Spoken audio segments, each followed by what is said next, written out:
Mga kautang, guess what? No, sa tagal-tagal kong inantay na magkaroon ng sariling account sa loan application na to or sa utangan online na ito mga kautang, ngayong araw lang talaga mismo ay na-approve ako. Kapag kayo ay mag-install dito mga kautang at mag-apply dito is meron pong pre-approval. So yung pre-approval dito mga kautang is meron akong 35,000 na credit limit dito. Hello mga kautang, welcome back dito sa aking channel. This is Clarice, ang inyong number 1.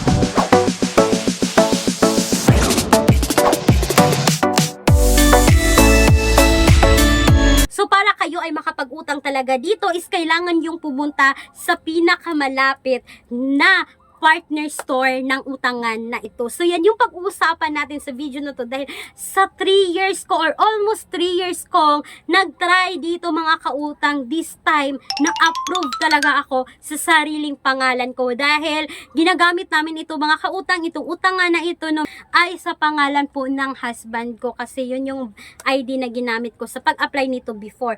So ngayon mga kautang na pre-approve ako ng 35,000 na credit limit at akalain nyo ha, kahit may existing akong loan sa partner store dito mga kautang no na may utang pa akong freezer na until now nagbabayad ako is na-approve pa rin ako dito. Yes mga kautang no, tapusin nyo muna ang video na to dahil kahit mga kautang na delay yung pagbayad ko dito kay Mcore mga kautang, minsan advance, minsan ma-delay ako no through financing nila. Sinubukan ko kanina kasi nagbayad ako kanina na utang na freezer doon sa Mcore mga kautang ay sinubukan kong ipascan. So kapag kayo ay nag-fill in dito sa home credit mga kautang, makikita nyo na talaga agad na kung pre-approve kayo sa amount so 35,000 no, kapag may makita na kayong QR code dyan is pwede na kayo magpunta doon. So itong si Mcore mga kautang is accredited po ng home credit. So pinatry ko mga kautang no, na nagtry ako, kumuha ako ng higaan mga kautang no. So hindi ko akalain na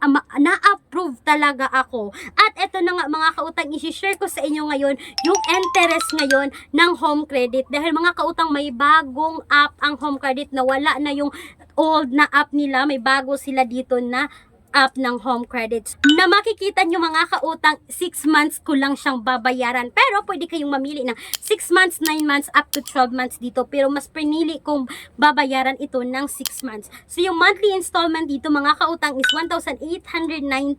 So mga kautang para sa akin mababa lang no dahil yung down payment ko sa inutang ko dito is 1,180. So makikita nyo ngayon mga kautang na meron akong balance dito na 11,340 pesos. So, yung loan details, so 1,890. Meron po itong flexi package na 49 pesos. Yung handling fee dito mga kautang na 198 pesos. Yung interest talaga dito is 3,444.75. Tapos yung principal amount talaga na babayaran mo dito is 1,298.27 pesos. Kaya siya umabot mga kautang ng 1,890 in 1 month. So para sa akin mga kautang no, kapag na-offeran tayo dito kay home credit is alalayan talaga natin, sisikapin talaga natin na hindi tayo ma-delay sa pagbabayad dito kasi kapag na-delay tayo dito mga kautang katulad sa account ng husband ko no, honest ko lang na sasabihin sa inyo is wala na po talaga siyang offer kasi I think nasa 3 kabayad, 3 installments na na-delay ako ng titig 5 days bago makabayad. So nawala yung offer ng husband ko pero sabi naman ng agent ng home credit mga kautang is babalik naman daw yung offer. Pero medyo matagalan pa. So ito na nga mga kautang, kung hindi kayo ma-approve dito kay home credit, may mga alternatives tayo kung kailangan nyo talaga ng cash loan mga kautang, pwede kayong makautang ng 1,000 to 5,000 sa unang hiram. May mga alternatives akong ilalagay ngayon sa description box or sa comment section ng video na ito na isang valid ID lang ay pwede na kayong makautang online. Pero hindi ko sinasabi mga kautang na subukan nyo talagang utangan. Please do a research pa rin bago uutang online. Mga kautang, suriin muna nating mabuti bago tayo uutang sa mga utangan online. At hindi lang yan mga kautang, ang dami sa akin nagtatanong na ako ba daw mismo yung nagpapautang. No mga kautang, hindi po ako mismo nagpapautang, nagre-review lamang po ako ng mga utangan online At dito na sinasabi natin bank personal loan na minimum of 20,000, maximum of 2 million pesos. Bank personal loan din lang po ito mga kautang, hindi po ito akin. So meron kayong dapat sundin, meron tayong dapat sundin para tayo ay makapag-apply dito. Ito lahat yung mga requirements na kakailanganin.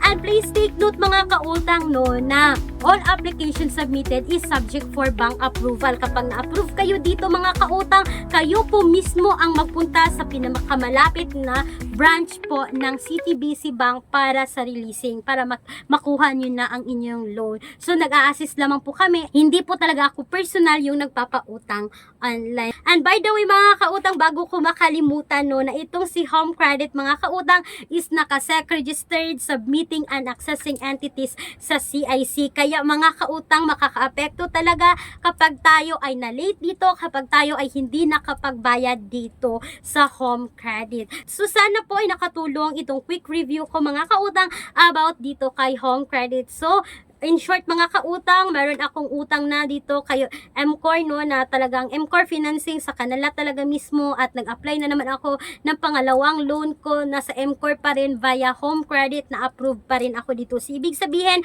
dalawa na yung utang ko dito kay MCOR no, na talagang tie-up ng Home Credit, no. So mga kautang, sana po ay nakatulong itong quick review ko about this utangan online. And by the way mga kautang, meron pong cash loan itong si Home Credit, at yan yung pag-uusapan natin sa susunod kong video update dito about dito. Once again, this is Clarice, ang inyong number 1 pala utang, dahil utang is life. Bye bye bye mga kautang!